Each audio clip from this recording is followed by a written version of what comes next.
গুরুত্বপূর্ণ 11টা কথা বলবো আল্লাহর হস্তে। এই 11টা কথায় মন দেন। মুহররম মাসের ব্যাপারে 11টা কথা খুব সংক্ষেপে আমি বলতেছি। 1 নাম্বার, মুহররম মাসের তাৎপর্য মনে রাখবেন এলাকাবাসী। বিসমিল্লাহ। সূরা তাওবার 36 নাম্বার আয়াত আল্লাহ বলেন, ইন্না ইদ্দাতাশ শুহুরি ইনদাল্লাহি 12 শাহরান ফি কিতাবিল্লাহ। আল্লাহ যেদিন আসমান জমিন বানিয়েছেন ওই দিন থেকেই আল্লাহর কিতাবে লেখা আছে, আল্লাহর গণনায় মাসসমূহের গণনা হলো 12 শাহর, 12 মাস। বলেন তো, আসমান জমিন যেদিন সৃষ্টি করেছে আল্লাহ, সেদিন থেকে আল্লাহর কাছে মাসের গণনা বছরে কয় মাস? 12 মাস। মিনহা আরবাতুন হুরুম, এই 12 মাসের মধ্যে 4 মাস সম্মানিত মাস। এই 4 মাস সম্মানিত, এটা আবার কোত্থেকে জানবো আমরা?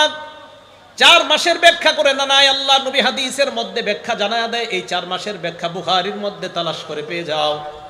সহিহ বুখারীর 3197 নাম্বার হাদিসের বর্ণনা। আল্লাহ নবী বলেন, আজ-জামানু ক্বাদ ইস্তাদারা কাহাইয়াতিহি ইয়াওমা খালাকাস সামাওয়াতি ওয়াল আরদ। আসমান জমিন যেদিন আল্লাহ বানাইছেন ওই দিন সময় যেইভাবে আবর্তিত হচ্ছে, আজও সময় ওইভাবে তার আগের রূপে ফিরে এসেছে। এবার আল্লাহ নবী বলেন, শোনো তোমরা, as-sanatu 12 শাহরা, বছর হয় 12 মাসে। মিনহা আরবাতুন হুরুম, এই 12 মাসের মধ্যে 4টা মাস সম্মানিত। সালাসাতুন মুতাওয়ালিয়াত, 3টা মাস ধারাবাহিক। ওলামারা ছাড়া অন্যরা বলেন 4 মাস সম্মানিত, 3টা মাস ধারাবাহিক। বলেন 4 মাস সম্মানিত, 3টা মাস ধারাবাহিক। 1 নাম্বার যুলকাদা, 2 নাম্বার যুলহজ্জা, 3 নাম্বার আল মুহররম। জিলকদ, জিলহজ, মুহররম, বাকি রইল কয়টা? একটা। ওয়া রজবু মুজার বাইনা জুমাদা ওয়া শাবান, জুমাদাল উখরা এবং শাবান মাসের মাঝখানে রজব মাস। তাহলে এই 4 মাস আল্লাহর কাছে সম্মানিত। আলেমরা চুপ, অন্যরা বলেন 4 মাস কোনটা কোনটা? 1 জিলকদ, 2 জিলহজ, 3 4 নাম্বার রজব, 4 নাম্বার। তবে এই 4 মাস সম্মানিত মানে রমজান ছাড়া। কি ছাড়া? রমজান তো আল্লাহর কাছে শ্রেষ্ঠ মাস। আল্লাহর কাছে শ্রেষ্ঠ মাস কোনটা? রমজান। হ্যাঁ, এই দলিল আমরা দিব ইনশাল্লাহ, আসতেছে। তো আল্লাহর কাছে শ্রেষ্ঠ মাস রমজান মাস। তো মুহররম মাসের তাৎপর্য আমরা কোরআন থেকে জানলাম, হাদিস থেকে জানলাম। 2 নম্বর আলোচনা, মুহররম মাসের একটা নির্দিষ্ট তারিখ আছে, যেই তারিখটা খুব গুরুত্বপূর্ণ, 10 তারিখ। এই 10ই মুহররম রোজা রাখার তাৎপর্য। সহিহ বুখারী হাদিস নাম্বার 2004 নাম্বার হাদিস। এই হাদিসের বর্ণনাকারী আব্দুল্লাহ ইবনে আব্বাস রাদিয়াল্লাহু তাআলা আনহুমা।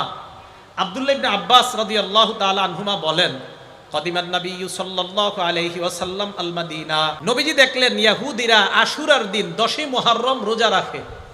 নবীজি প্রশ্ন করলেন, মা হাদা, এই দিন তোমরা রোজা রাখো কেন? এটা আবার কোন দিন?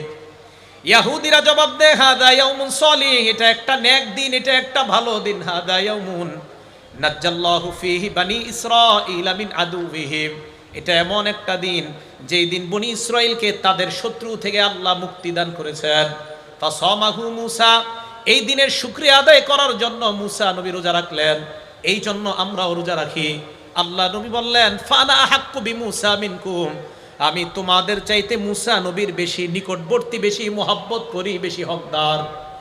এই কথা বলার পর ফাসামা, আল্লাহর নবী নিজে রোজা রাখলেন, সাহাবাদেরকে বললেন তোমরাও রোজা রাখবা। ইহুদিদেরকে দেখলেন 10ই মুহররম রোজা রাখে। নবীজি বললেন, কেন রোজা রাখো? কয়, বনি ইসরাইলকে আল্লাহ 10ই মুহররম তার শত্রুদের থেকে মুক্তি দিছে, তাই মূসা নবী শুকরিয়া করার জন্য রোজা রাখছে, আমরাও রোজা রাখি। নবীজি সাল্লাল্লাহু আলাইহি সাল্লাম বললেন, মূসা নবীরে আমি বেশি মহব্বত করি, তাই নবীও রোজা রাখলেন, সাহাবাদেরকে রোজা রাখতে বললেন। তাহলে হাদিস থেকে আমরা 10ই মুহররম রোজার তাৎপর্য পেয়ে, এই মুহররম তোমাদেরকেও যদি রোজা রাখো, আমি নবী আশা করি তার আগের 1 বছরের গুনাহ আল্লাহ মাফ করে দেন। মনে রাখবেন 4টা আমল। বলেন সবাই, কয় আমল? 4 আমল নবীজি ছাড়তেন না। 4 আমল নবীজি ছাড়তেন না। নাসাই শরীফ হাদিস নাম্বার 2416 নাম্বার হাদিস। 15 নাম্বার হাদিসের মধ্যে আসছে, 16 নাম্বার হাদিসের মধ্যে আসছে। 15 নাম্বার হাদিসে আসছে একটা, 16 নাম্বার হাদিসে আসছে 4টা। হাদিসের বর্ণনাকারী নবীজির বিবি আম্মাজান হাফসা রাদিয়াল্লাহু তাআলা আনহা। এই আম্মাজান হাফসা বলেন, আরবাউন লাম ইয়াকুন ইয়াদাউহুন্না নবিয়্যু সাল্লাল্লাহু আলাইহি ওয়াসাল্লাম, 4টা আমল আল্লাহ নবী কখনো ছাড়তেন না। 1 নাম্বার সিয়ামা ইয়াউমি আশুরা, মুহররমের 10 তারিখের রোজা আল্লাহ নবী ছাড়তেন না। 2 নাম্বার আল আশরা, জিলহজ মাসের প্রথম দশকের রোজা আল্লাহ নবী ছাড়তেন না। 3 নাম্বার সালাসাত আইয়ামিন মিন কুল্লি শাহরিন, প্রত্যেক মাসের 13, 14, 15 আইয়ামে বীজের রোজা আল্লাহ নবী ছাড়তেন না। 4 নাম্বার ওয়ারাকাতাইনি ক্বাবলা সালাতিল গাদাত, ফজরের আগের 2 রাকাত সুন্নত আল্লাহ নবী কখনো ছাড়তেন না। আমরা খালি সুন্নত উড়াই দিতে চাই, কি করতে চাই? হ্যাঁ, আমরা সুন্নত উঠিয়ে দিতে চাই, অথচ রাসূল আকরাম সাল্লাল্লাহু আলাইহি সাল্লাম ফজরের আগের 2 রাকাত সুন্নত কখনো ছাড়তেন না। হ্যাঁ, নাম্বারটা তো ছাড়ার কোনো সুযোগ নাই। বাকি 3টা যদি পারেন, সম্ভব হলে আমরা রাখবো, সম্ভব না হলে রাখবো না। আল্লাহ আমাদেরকে সবগুলাই আমল করার তৌফিক দান করেন। এবার আপনারা বলেন তো, এই 4টা আমি খালি আঙ্গুল উঠাবো, আপনারা বলেন। 1 10 আশুরার রোজা, 2 10 3 4 ফজর আগের সুন্নত। আমি কিন্তু ক্লাস এমনি করাই, আর আমি মাহফিলে ক্লাসই মনে করি, এটা কোনো ওয়াজ না। আমি বলবো, আপনারা একটু পরে বলবেন, বাস এইভাবেই তো আমাদের ইসলাম প্রচার হবে। 4 আমল রাসূল আকরাম সাল্লাল্লাহু আলাইহি সাল্লাম কখনো ছাড়তেন না। মনে থাকবে না ইনশাআল্লাহ? আল্লাহ আমাদের সকলকে মনে রেখে আমল করার তৌফিক দান করেন। 4 নাম্বার মুহররম মাসের রোজার তাৎপর্য, ফজিলত। আগে তো গেল তাৎপর্য, এখন ফজিলত শুনবো। মুহররমের রোজার ফজিলত, 10 তারিখের রোজার ফজিলত না, মুহররমের রোজার ফজিলতটা শুনেন। মুহররমের রোজার ফজিলত মুসলিম শরীফের 2645 নাম্বার হাদিস, আমাদের কওমি মাদ্রাসার পাঠ্যপুস্তক অনুযায়ী 1163 নাম্বার হাদিস। এই হাদিসের মধ্যে আসছে রাসূল আকরাম সাল্লাল্লাহু আলাইহি ওয়াসাল্লাম বলেন, আফজালুস সিয়ামি বাদা রমাদান শাহরুল্লাহিল মুহররম, রমজান মাসের পরে আল্লাহর কাছে সবচাইতে শ্রেষ্ঠ হলো মুহররম মাসের রোজা। নবীজির কাছে সবচাইতে শ্রেষ্ঠ রোজা রমজান মাসের পরে মুহররমের রোজা। ও আফজালুস সালাতি বাদাল ফরিদা সালাতুল লাইল, ফরজ নামাজের পর আল্লাহ নবীর কাছে শ্রেষ্ঠ নামাজ হলো রাতের বেলার তাহাজ্জুদের নামাজ। তাহাজ্জুদ নামাজ ফরজ নামাজের পর সবচেয়ে শ্রেষ্ঠ, আর মুহররমের রোজা রমজানের পরে সবচেয়ে শ্রেষ্ঠ। তাহলে এই হাদিস থেকে রমজানের আলাদা শ্রেষ্ঠত্ব আমরা পেয়ে গেলাম, যে রমজান এটা আলাদা, এটার স্পেশাল মর্যাদা। এই গেল 4 নাম্বার মুহররম মাসের রোজার ফজিলত। 5 নাম্বার আশুরার রোজার ফজিলত। আশুরার রোজার ফজিলত জানবো আমরা তিরমিজি শরীফের 752 নাম্বার হাদিস থেকে। মন দিয়ে শোনেন হাদিসটা। বলেন, সিয়ামু ইয়াউমি আশুরা ইন্নী আহতাসিবু আলাল্লাহ আইয়ুকাফ। আশুরা রোজা রাখলে আগের 1 বছরের গুনাহ মাফ। এবার আপনাদের মধ্যে সাধারণ জনগণের মধ্যে একজন বলেন তো, কোন রোজা রাখলে আগের 1 বছরের গুনাহ মাফ হয় আর পরের 1 বছরের গুনাহ মাফ হয়? আলেম ছাড়া অন্যরা বলেন, দেখি কে পারে, বলেন। মাশাআল্লাহ, আরাফার রোজা। কোন রোজা? মাশাআল্লাহ মাশাআল্লাহ, আরাফার রোজা। আরাফার রোজা রাখলে নবীজি সাল্লাল্লাহু আলাইহি সাল্লাম বলেন, আইয়ুকাফফিরুস সানাতাল্লাতি ক্বাবলা ওয়াল্লাতি বাদা। 9 জিলহজের রোজা যদি কেউ রাখে, আগের 1 বছর পরের 1 বছরের গুনাহ মাফ। আর 10ই মুহররমের রোজা যদি কেউ রাখে, আগের 1 বছরের গুনাহ আল্লাহ মাফ করে দেন। এগুলো 5 নাম্বার 10ই মুহররম রোজা রাখার ফজিলত। 6 নাম্বার 10ই মুহররম আমাদের করণীয় কি, আমরা কি করব? ভালো করে মনে রাখবেন, 10ই মুহররম আমাদের মূল 2 কাজ। বলেন তো কয় কাজ? 1 নাম্বার রোজা অবস্থায় কাটানো, 2 নাম্বার তওবা করা। বলেন, 1 নাম্বার 2 নাম্বার তওবা করা। প্রথমে রোজা অবস্থায় কাটানোর দলিল, এরপরে আমরা তওবার দলিলটা নেই। প্রথমে রোজা অবস্থায় কাটানোর দলিল সহিহ বুখারী হাদিস নাম্বার 2006 নাম্বার হাদিস। আব্দুল্লাহ ইবনে আব্বাস রাদিয়াল্লাহু তাআলা আনহুমার বর্ণনা। তিনি বলেন, মা রাআইতু রাসূলুল্লাহি সাল্লাল্লাহু আলাইহি ওয়াসাল্লাম ইয়াতাহাররা সিয়ামা ইয়াউমিন ফাদ্দালাহু আলা গায়রিহি ইল্লা হাদাল ইয়াউম ইয়াউমা আশুরা ওয়া হাদা আশ-শাহরা ইয়ানি শাহর রমাদান।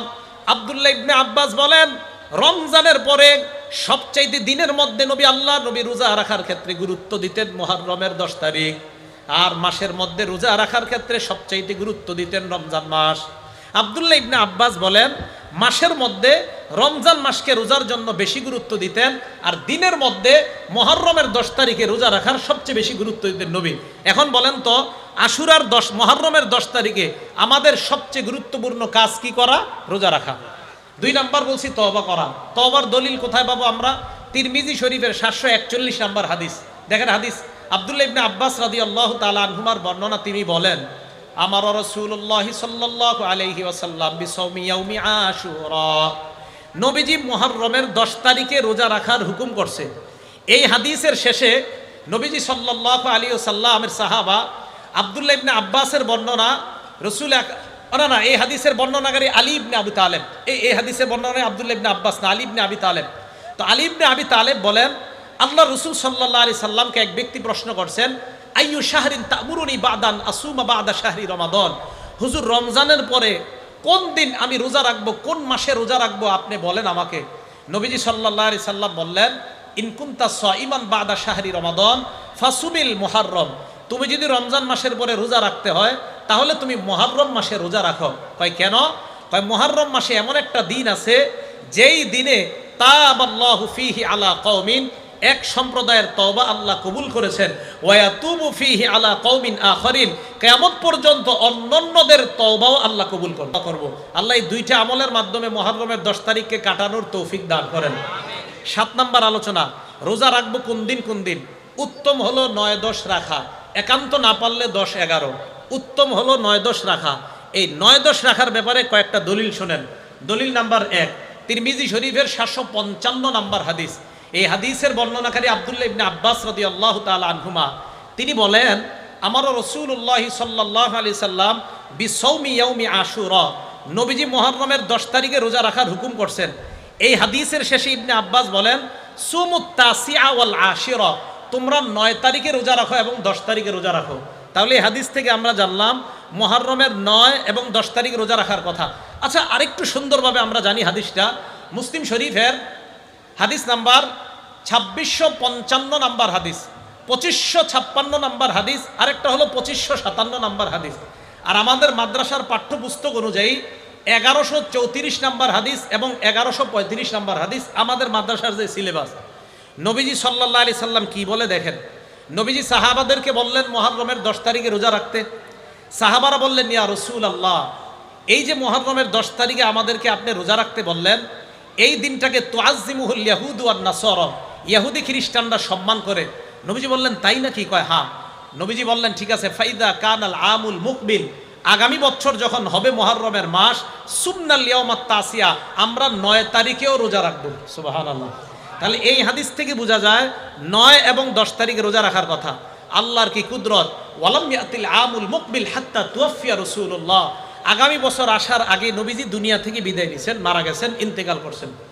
এখন হাদিস থেকে কি বোঝা যায়? নবীজির আগ্রহ 9 এবং 10 তারিখ। পরের হাদিসটা আরো স্পষ্ট হয়। নবীজি বলেন লা ইন বাকিতু ইলা কাবিল, আমি যদি আগামী বছর বেঁচে থাকি, লা আসুমান্নাত তাসিআ, অবশ্যই আমি 9 মুহররম রোজা রাখবো। তাহলে 9 এবং 10 তারিখের গুরুত্ব আমরা পাইলাম। ইহুদিদের বিরোধিতা করব কিভাবে? 9 তারিখে রোজা রাখবো এবং 10 তারিখে। প্রশ্ন হলো হুজুর 10-11 যে রোজা রাখতে বললেন, এটার কোনো দলিল আছে কিনা? হ্যাঁ, এটারও দলিল আছে। সহিহ ইবনে খুজাইমা হাদিসের কিতাবের নাম 3 নম্বর খণ্ড 506 নম্বর পৃষ্ঠা। হাদিসের বর্ণনাকারী আব্দুল্লাহ ইবনে আব্বাস রাদিয়াল্লাহু তাআলা আনহুমা, এই আব্দুল্লাহ ইবনে আব্বাস রাদিয়াল্লাহু তাআলা আনহুমা বলেন সুমু ইয়াউমা আশুরা, তোমরা মুহররমের 10 তারিখে রোজা রাখো। সুমু ক্বাবলাহু ইয়াওমান ওয়া বা'দাহু ইয়াওমান, পারলে আগে একদিন রোজা রাখো, না পারলে পরে একদিন রোজা রাখো। অন্য নুসখায় আছে আও বা'দাহু ইয়াওমান, যদি পারো 9-10 রাখো, আর যদি না পারো 10-11 রাখো। তাহলে পার কথা মুহররমের 10 তারিখে রোজা রাখা কি? হুকুম হলো মুহররমের 10 তারিখে রোজা রাখা মুস্তাহাব। বলেন মুহররমের 10 তারিখে রোজা রাখা কি? দলিল মুসলিম শরীফের 2532 নম্বর হাদিস। মোট হাদিস সংখ্যা হবে 7453টা। এই হাদিসের বর্ণনাকারী আব্দুল্লাহ ইবনে ওমর রাদিয়াল্লাহু তাআলা আনহুমা, আব্দুল্লাহ ইবনে ওমর রাদিয়াল্লাহু তাআলা আনহুমা বলেন জাহিলি যুগের মানুষ মুহররমের 10 তারিখে রোজা রাখতো। ওয়া সামা রাসূলুল্লাহ, নবীও রোজা রাখতেন। ওয়াল মুসলিমুনা, মুসলমানরাও রোজা রাখতেন মুহররমের 10 তারিখে। ক্বাবলা আইয়ুফতারাদ রমাজান, রমজানের রোজা ফরজ হওয়ার আগে। আব্দুল্লাহ ইবনে ওমর বলেন ফালাম্মা ফতুরিদ রমাদান, রমজানের রোজা যখন ফরজ হয়, আল্লাহ নবী বললেন ফামান শাআ সামা ওয়া মান শাআ তারাকা। রমজানের রোজা ফরজ হওয়ার পর আল্লাহ নবী বললেন কেউ মন চাইলে এখন তোমরা মুহররমের 10 তারিখের রোজা রাখতে পারো, কার মন চাইলে তোমরা না রাখতে পারো। তাহলে রমজানের রোজা ফরজ হওয়ার আগে আল্লাহর নবী আবশ্যকীয়ভাবে সাহাবাদেরকে মুহররমের 10 তারিখের রোজা রাখাইতেন। আর যখন রমজানের রোজা ফরজ হয়ে যায়, নবী বললেন কেউ চাইলে তোমরা 10 তারিখে রোজা রাখতে পারো, না চাইলে তোমরা রাখতে নাও পারো, কোনো সমস্যা নাই। এই হাদিস থেকে বুঝলাম মুহররমের 10 তারিখে রোজা রাখা মুস্তাহাব। একটা ঘরকে কেন্দ্র করে মুরসিয়া পাঠ করা, এগুলার মধ্যে অনেক কুসংস্কার হয়, এই অনুষ্ঠানে যাবেন না। 3 নাম্বার বিলাপ করা, বিলাপ করা নিষেধ। সহিহ বুখারী হাদিস নাম্বার 1298 নাম্বার হাদিস, ইবনে মাজাহ হাদিস নাম্বার 1584 নাম্বার হাদিস। রাসূল আকরাম সাল্লাল্লাহু আলাইহি সাল্লাম বলেন লাইসা মিন্না মান দারাবাল খুদুদ ওয়া শাক্কাল জুয়ুব ওয়া দাআ বিদাওয়াল জাহিলিয়া, ওই ব্যক্তি আমার উম্মতের অন্তর্ভুক্ত না যে ব্যক্তি শরীরে আঘাত করে, যে ব্যক্তি জামা কাপড় টেনে ছিঁড়ে ফেলে, যে ব্যক্তি জাহিলি যুগের মতো মাতম করে, বলেন তো মুহররম মাসকে কেন্দ্র করে একদল মানুষ তারা না বুঝে নিজেদের শরীর রক্তাক্ত করে কিনা? রাসূল আকরাম সাল্লাল্লাহু আলাইহি সাল্লাম বললেন তারা আমার উম্মতের অন্তর্ভুক্ত না। জানেন আশ্চর্য একটা হাদিস, সহিহ বুখারী হাদিস নাম্বার 1296 নাম্বার হাদিস। এই হাদিসের মধ্যে আসছে ইন্না রাসূলুল্লাহ সাল্লাল্লাহু আলাইহি সাল্লাম বারিউম মিনাস সালিকাহ ওয়াল হালিকাহ ওয়াশ শাক্কা। রাসূল আকরাম সাল্লাল্লাহু আলাইহি সাল্লাম ওই ব্যক্তি থেকে মুক্ত, ওই নারী থেকে মুক্ত যেই নারীরা বাপ মারা যাওয়ার পরে জোরে জোরে চিৎকার করে কান্নাকাটি করে আর বলে আল্লাহ আমার আব্বারই দেখলো আর কাউরে দেখলো না। আসি কিন্তু এলাকার মধ্যে আজরাইল আমার ঘরটা চিনলো আর কারো ঘর চিনলো না। নবী কয় এই নারী থেকে আমি মুক্ত। এই জাতীয় কর্মকাণ্ড যারা করবে তাদের থেকে আমি মুক্ত। ওয়াশাক্ক জামা কাপড় ছিঁড়ে ফেলে এই জীবন আমি আর রাখবো না, নবীজি কয় তার থেকে আমি মুক্ত। ওয়াল হালিক এই কোনো শোককে কেন্দ্র করে মাথা মুন্ডন করে নবী কয় তার থেকে আমি মুক্ত। তাহলে আপনাদের কাছে জানতে চাই মুহররম মাসকে কেন্দ্র করে মাতম করা হালাল না হারাম? এটা করা যাবে না। আল্লাহ আমাদের সকলকে বেঁচে থাকার তৌফিক দান করেন। একটা কিতাব আছে নাম আল জামিউস সগীর, এই কিতাবের 4201 নম্বর হাদিস। এই হাদিসের মধ্যে আসছে রাসূল আকরাম সাল্লাল্লাহু আলাইহি সাল্লামের মেয়ে জয়নব রাদিয়াল্লাহু তাআলা আনহা মারা গেছে। এই জয়নব মারা যাওয়ার পর বাকাতিন নিসা নারীরা কান্নাকাটি শুরু করছে। ফাজাআলা ওমর ইয়াদরিবুহুন্না বিসাউতিহি, হযরত ওমর চাবুক ধরছে সবগুলার মাথায়, কি করো থামো সব, কাঁদতেছে। নবীজি বললেন মাহলান ইয়া ওমর, ওমর থামো একটু নরম হও। এবার আল্লাহর নবী নারীদেরকে বললেন ইয়াকুন্না ওয়া নাঈকাশ শাইতান, শয়তানের আওয়াজ থেকে তোমরা বাঁচো। শয়তান এইভাবে বিলাপ করে জোরে জোরে কান্নাকাটি করে, তার আওয়াজ থেকে তোমরা বাঁচো। আল্লাহ নবী বললেন শোনো মাহমা ইয়াকুনু মিনাল আইনি ওয়াল কলব, চোখের পানি যদি আসে আর অন্তর থেকে যদি চোখের পানি আসে ফামিনাল্লাহ ওয়া মিনার রাহমা, অটোমেটিক যদি চোখের পানি আসে কারো শোকে এটা আল্লাহর পক্ষ থেকে রহমত। অটোমেটিক যদি চোখের পানি আসে এটা আল্লাহর পক্ষ থেকে রহমত। এবার আল্লাহ নবী কি বলে আমার দিকে তাকান, ওয়া মাহমা ইয়াকুনু মিনাল লিসান, আর যদি জবান থেকে হয় ওয়াল ইয়াদি, এবং হাত থেকে দেখেন, জবান থেকে আর হাত থেকে দেখেন। জবানে বলে হায়, হাতে দিয়ে আঘাত করে হায় আঘাত, হায় আঘাত, জবান আর হাত, জবান আর হাত, শোকে জবান ব্যবহার হচ্ছে, হাত ব্যবহার হচ্ছে।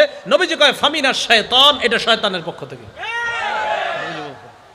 জবান আর হাত ফামিনাশ শাইতান, নবী বলছেন এটা শয়তানের পক্ষ থেকে। এটা মেশকাতেও পাবেন আপনার হাদিসটা, বাকি আল জামিউস সগীরের মধ্যে সনদ সহিহ আসছে, তাই আমি এটা বর্ণনা করলাম। বর্তমানে আবার সহির যুগ চলতেছে। কিসের যুগ? মাশাআল্লাহ, এই জন্য সহিগুলাই বলার চেষ্টা করতেছি। আজ যাই হোক, রাসূল আকরাম সাল্লাল্লাহু আলাইহি সাল্লাম এই কথাটা বললেন।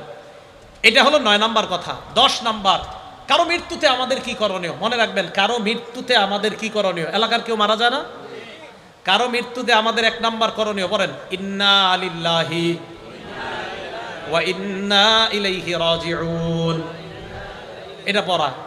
2 নাম্বার করণীয় বুখারী শরীফের 1284 নাম্বার হাদিস থেকে একটা দোয়া শিখাবো, আজকে থেকে এটা পড়বেন। নবীজির কন্যা মানে নবীজির এক নাতি মারা যায়, মারা যাওয়ার পর মারা যাবে যাবে অবস্থা নবীর কন্যা আল্লাহ নবীর কাছে সংবাদ পাঠাইলেন, আব্বা ইন্না ইবনান লি কবিজ, আব্বা আমার ছেলেটা মুমূর্ষু অবস্থায় আছে, মারা যাবে যাবে অবস্থা, আব্বা মেহেরবানি করে আমাদের বাসায় একটু আসেন। বুখারীর বর্ণনা। নবীজি জবাব পাঠায়া দিলেন, যাও যাও আমার কন্যাকে সালাম দিবা, সালাম দিয়ে বলবা, পড়েন ইন্না লিল্লাহ, ইন্না টান দিয়ে না, বলেন ইন্না লিল্লাহ মা আখাযা ওয়া লাহু মা আ'তা, আবার ইন্না লিল্লাহ মা আখাযা, যেটা নিয়ে যায় এটাও আল্লাহর, বলেন যেটা রেখে দেয় এটাও আল্লাহর। তো নবীজি শিখিয়ে দিলেন ইন্না লিল্লাহি মা আখাযা, যেটা নিয়ে গেছে আল্লাহ এটাও আল্লাহর, ওয়া লাহু মা আ'তা, যেটা আল্লাহ রেখে দেয় এটাও আল্লাহর। আপনার 4 সন্তানের 3টা যদি নিয়ে যায় এটাও আল্লাহর, 2টা রেখে দিছে এটাও আল্লাহর, এটাও কার? আল্লাহ। ওয়া কুল্লু শাইইন ইনদাহু বিআজালিম মুসাম্মা, আল্লাহর কাছে প্রত্যেকটা জিনিসের একটা নির্ধারিত সময় আছে, ওই সময় আসলে তোমার সন্তান চলে যাবে, এটা আল্লাহর ফয়সালা। তো নবীজি বললেন আমার মেয়েকে বলবা ফাল তাসবির ওয়াল তাহতাসিব, আমার মেয়ে যেন ধৈর্য ধারণ করে এবং সওয়াবের আশা করে। তাহলে কেউ মারা গেলে 1 নাম্বার আমরা ইন্না লিল্লাহি ওয়া ইন্না ইলাইহি রাজিউন পড়া। 2 নাম্বার কেউ মারা গেলে আমরা বলা ইন্না লিল্লাহি মা আখাযা ওয়া লাহু মা আ'তা ওয়া কুল্লু শাইইন ইনদাহু বিআজালিম মুসাম্মা, যদি পারেন আর কি এটা পড়া। তাহলে 9 নাম্বারে বর্জনীয়গুলো সব শেষ করি নেই। তো বর্জনীয় 1 নাম্বার ছিল আপনার তাজিয়া মিছিল করা, এই নজরানা পেশ করা। 2 নাম্বার মুরসিয়া, 3 নাম্বার ওই মাতম করা, 4 নাম্বারটা বলি নেই। তো 4 নাম্বার হলো আপনার ওই দিনকে কেন্দ্র করে কোনো মান্নত ইত্যাদি কি করে আল্লাহ জানে, এগুলা করে খিচুড়ি পাকানো, এগুলো আপনার বাসায় পাঠাবে, আপনি খাবেন না। 5 নাম্বার, ওই দিন এই মনে করে পানি পান করায় অন্যকে, যে হারে কারবালার প্রান্তরে নবীর নাতি এবং তার সাথীদেরকে পানি দেয় নাই, তাই এই দুঃখে শোকাহত হয়ে ওই দিন পিপাসার্থকে পানি পান করায়। কেন এখন আমারে করান, আজকে এই যে এরা যারা আছে এদেরকে শরবত খাওয়ান আপনি, ওই দিন কেন পান করান? তো ওই দিনকে কেন্দ্র করে পানি পান করানো, এটা ভাই এটা কুসংস্কার হয়ে যাবে, এটা ঠিক হবে না ওই দিনকে কেন্দ্র করা। 6 নাম্বার, বাচ্চাদেরকে সন্তানদেরকে খালি পায়ে রাস্তায় ছেড়ে দেওয়া বরকতের আশায়, আল্লাহ জানে এটা কোত্থেকে আসছে নিয়ম। 7 নাম্বার, এই দিন কেন্দ্র করে ঢোল তবলা ইত্যাদি 1 থেকে 10ই মুহররম পর্যন্ত পিটানো হয়, এটা নিষেধ, এটা জায়েজ নাই। একটা হাদিস মনে রাখবেন সারা জীবন, নাসিরউদ্দিন আলবানী রহমতুল্লাহ আলাইহি আনছে হাদিসটা, আর সিলসিলাতুস সহিহা 427 নম্বর হাদিস। এই হাদিসের মধ্যে আসছে রাসূল আকরাম সাল্লাল্লাহু আলাইহি সাল্লাম বলেন, সৌতানে মালউনান, বাংলাটা আমার সাথে বলেন, বলেন দুটি আওয়াজ অভিশপ্ত, আবার বলেন দুটি আওয়াজ অভিশপ্ত। এবার 1 নাম্বার বলি, বাংলাটা পরে বলবেন। 1 নাম্বার, সৌতু মিজমারিন ইনদা নি'মা, বলেন কোন খুশিতে বলেন কোন খুশিতে বাদ্যযন্ত্রের আওয়াজ। তাহলে বিয়ের পার্টিতে ঢোল তবলা ডেক সেট বাজানো, গায়ে হলুদের পার্টিতে ডেক সেট বাজানো, এই আনন্দে এটা বাজানো মানে শয়তানের আওয়াজ, অভিশপ্ত আওয়াজ আপনার বাসায় চলতেছে, আর এই অভিশপ্ত আওয়াজের মাধ্যমে আপনার মেয়েটাকে আরেকজনের হাতে তুলে দিবেন, এটা অভিশপ্ত আওয়াজ। আপনার বাসায় বিয়েকে কেন্দ্র করে যে ডেক সেট চলে, ক্যাসেট চলে, এটা অভিশপ্ত আওয়াজ। তাহলে একটা পাইলাম। 2, ওয়াসসাউতু ওয়াইলিন ইনদা মুসিবা, বিপদের সময় ধ্বংসাত্মক আওয়াজ করা, বিপদের সময় ধ্বংসাত্মক কোনো আওয়াজ করা। ইমাম হুসাইন রাদিয়াল্লাহু তাআলা আনহুর শাহাদাত নিঃসন্দেহে আমাদের জন্য কষ্টকর, কোনো সন্দেহ নাই। হুসাইন রাদিয়াল্লাহু তাআলা আনহুর শাহাদাত নিঃসন্দেহে আমাদের জন্য কষ্টকর। আলী রাদিয়াল্লাহু তাআলা আনহুর শাহাদাত আমাদের জন্য কষ্টকর। ওমর ফারুক রাদিয়াল্লাহু তাআলা আনহুর শাহাদাত আমাদের জন্য কষ্টকর। হযরত ওসমান গনির শাহাদাত আমাদের জন্য কষ্টকর। হযরতে হামজার শাহাদাত আমাদের জন্য কষ্টকর। রাসূল আকরাম সাল্লাল্লাহু আলাইহি সাল্লামের সাহাবা হযরত খুবাইবকে যেইভাবে শহীদ করা হয়েছে, শুলিবিদ্ধ করে আপনার একের পর এক শরীরের মধ্যে কাটা বিদ্ধ করে, ওই টাইমে বলেছিল, তোমাকে যদি এই জায়গায় রাখা হয়, মুহাম্মদ সাল্লাল্লাহু আলাইহি সাল্লামকে তোমার জায়গায় রাখা হয়, আর তোমাকে মুক্ত করে দেওয়া হয়, তাহলে তুমি কি মনে করো? সহিহ বুখারীর বর্ণনা 3045 নম্বর হাদিস খোলেন, লম্বা হাদিসে খুবাইবের শহীদের কথা আসছে শেষের দিকে। হযরতে খুবাইবের শাহাদাত পড়েন, হযরত হুসাইনের চেয়ে কোনো অংশে কম ছিল না এই শাহাদাতের ভয়াবহতা। হযরতে আসিম ইবনে সাবেতের শহীদ হওয়ার কথা বলেন, কোনো অংশে কম ছিল না। হযরতে আলীকে যেইভাবে শহীদ করা হয়েছে ভয়ঙ্কর প্রচণ্ডভাবে, কোনো অংশে শাহাদাতের অবস্থা ভয়ঙ্কর কম ছিল না। হযরতে হামজাকে যেইভাবে শহীদ করার পর হিন্দা হযরতে হামজার গোস্ত মুখের মধ্যে নিয়ে চাবিয়েছে, এই শাহাদাত ওইটার চেয়ে কোনো অংশে কম ছিল না। হযরতে ওসমানকে প্রচণ্ডভাবে 22 দিন, কোনো বর্ণনায় 40 দিনের উপরে, যেই হযরতে ওসমান মুসলমানের জন্য পানির ব্যবস্থা করে দিয়েছেন, এই ওসমানকে এক ঘরের মধ্যে আটক রেখে 23 দিন 22 দিন, কোনো বর্ণনায় 18 দিন ঐতিহাসিক লেখেন, পানি দেয় নাই। এইভাবে হযরত ওসমানকে যারা শহীদ করে দিয়েছে, কিয়ামতের ময়দানে তো হযরত ওসমানের পক্ষে কোরআনই সাক্ষী হয়ে যাবে। কোরআন পড়া অবস্থায় ওনাকে শাহাদাত বরণ যখন করেন, উনি ওনার শরীরের রক্ত কোরআনের পাতায় গিয়ে পড়ছে। এই শাহাদাতও কিন্তু আমাদের জন্য কষ্টকর। বুঝাইতে চাইলাম, অন্যান্য সাহাবাতের শাহাদাত আমাদের জন্য যেমন কষ্টকর, হযরতে হুসাইনের শাহাদাতও নবীর নাতি হিসাবে আমাদের জন্য অনেক কষ্টকর। কিন্তু এই শহীদকে কেন্দ্র করে শয়তানি কোনো কর্মকাণ্ড করাটা, এটা আমাদের জন্য আরো বেশি কষ্টকর। শয়তানি কর্মকাণ্ড করা যাবে না। হযরত হুসাইন রাদিয়াল্লাহু তাআলা আনহু যদি থাকতেন আর যদি দেখতেন ওনার শাহাদাতকে কেন্দ্র করে এই কুসংস্কার করা হয়, সর্বপ্রথম তাদের বিরুদ্ধে উনি জিহাদ করতেন, যে আমারে কেন্দ্র করে তোমরা এগুলা কি করো, শরীয়ত বহির্ভূত কাজ। তাহলে আমরা নবীর নাতিকে অবশ্যই মহব্বত করি, হযরতে হুসাইনকে আমরা মহব্বত করি। ওনার শাহাদাত আমাদের জন্য কষ্টকর, এটা একটা বিপদ। কিন্তু এই বিপদের সময় ধ্বংসাত্মক কোনো কথা মুখ দিয়ে বলাটা, এটা অভিশপ্ত আওয়াজ। তাহলে অভিশপ্ত আওয়াজ কয়টা? অভিশপ্ত আওয়াজ কয়টা? নেয়ামতের সময় ঢোল তবলা ডেকসেট বাজানো অভিশপ্ত আওয়াজ, আর বিপদে ঢোল তবলা বাজানো অভিশপ্ত আওয়াজ। এই 10 দিন ঢাকা শহর ঢোল তবলায় পুরা অবস্থা খারাপ। দেশ গ্রামে এখনো আসে নাই মনে হয়, আছে। যাই হোক, তাহলে এই হলো আপনার 7টা কাজ বর্জনীয়। তো 10 নম্বর আলোচনা কিন্তু করে ফেলছি, 9 নম্বরটা করার একটু মাঝখানে 10 নম্বর করছি, ওই যে আমরা কারো মৃত্যুতে কি করব। 11 নাম্বার আলোচনাটা, এটা আপনারা সবাই একটু মুখস্থ করতে হবে আমার সাথে। আমাদের নবীজি দুনিয়া থেকে বিদায় নিলেন। নবীজি বিদায় নেওয়ার 50 বছর পর হুসাইন রাদিয়াল্লাহু তাআলা 61 হিজরির 10ই মুহররম শহীদ হয়। তাহলে আমাদের নবী দুনিয়া থেকে বিদায় নেওয়ার 50 বছর পর 61 হিজরির 10ই মুহররম হুসাইন রাদিয়াল্লাহু তাআলা আনহু শহীদ হয়। উনি শহীদ হওয়ার 300 বছর পর 352 হিজরিতে মুইজুদ্দৌলাহ বলেন এই মুইজুদ্দৌলা নামক ব্যক্তি 352 হিজরিতে সর্বপ্রথম ইরাকের বাগদাদে 10ই মুহররমের এই মাতমের প্রথা চালু করে। নাম কি? কত হিজরিতে? না সবাই কইতে হবে কত হিজরি? ইমাম হুসাইন শাহাদাতের কয় বছর পর? 300। হুসাইন শহীদ হইলেন 61 হিজরির 10ই মুহররম, এরও প্রায় 300 বছর পর 352 হিজরির 10ই মুহররমকে মুইজুদ্দৌলা নামক এক ব্যক্তি ইরাকের বাগদাদের মধ্যে এই প্রথা চালু করে। এরপরে 363 হিজরিতে এই প্রথাটা মিশরে ছড়ায় পড়ে, মিশর থেকে পুরা দুনিয়ার মধ্যে ছড়ায় পড়ে। এখন আপনাদের কাছে আমি জিজ্ঞাসা করতে চাই, 10ই মুহররম যে ইত্যাদি বিভিন্ন কাজগুলা করা হয়, বলেন তো কত হিজরি থেকে? 300। কে শুরু করছে? কোন এলাকায়? বাগদাদে। এরপরে এটা কোথায় গেছে? মিশরে। এরপর সারা দুনিয়াতে।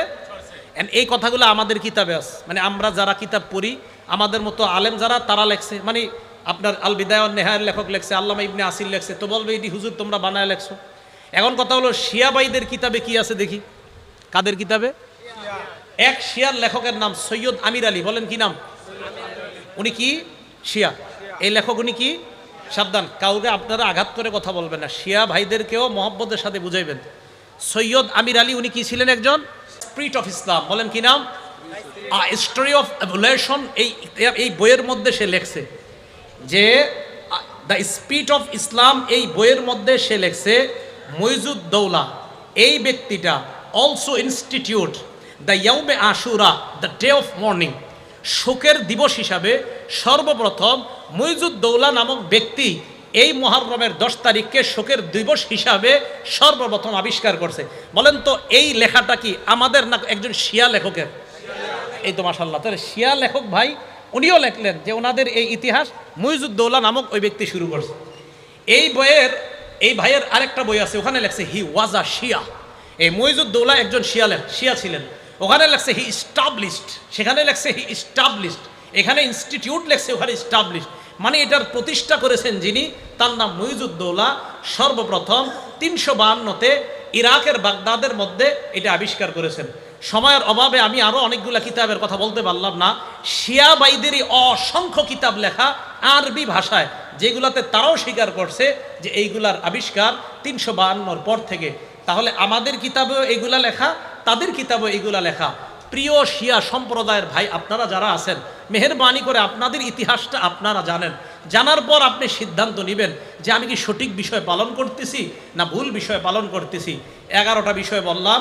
মুহররমের তাৎপর্য, 2 নাম্বার আশুরার তাৎপর্য, 3 নাম্বার 4টা আমল নবীজি কখনো ছাড়তেন না, 4 নাম্বার মুহররমের রোজার ফজিলত, 5 নাম্বার আশুরার রোজার ফজিলত, 6 নাম্বার করণীয়, 7 নাম্বার 9-10 রোজা রাখা, না পারলে 10-11 রোজা রাখা, 8 নাম্বার মুহররমের দিন রোজা রাখার হুকুম কি মুস্তাহাব, 9 নাম্বার মুহররমের দিন বর্জনীয়, 10 নাম্বার কারো মৃত্যুতে আমরা কি করব, 11 নাম্বার মুহররমের বর্তমান প্রচলিত ইতিহাস কখন থেকে শুরু হয়। আল্লাহ পাক রব্বুল আলামিন আমার আহলে বাইত কি শুধু কারা? নবীজির ওই 5 জন না বিবি সহ সবাই? মনে আসেনি সবার? আল্লাহ পাক রব্বুল আলামিন আমাদের সকলকে যেই কথাগুলা বললাম শুনলাম, আল্লাহ আমল করার তৌফিক দান করেন।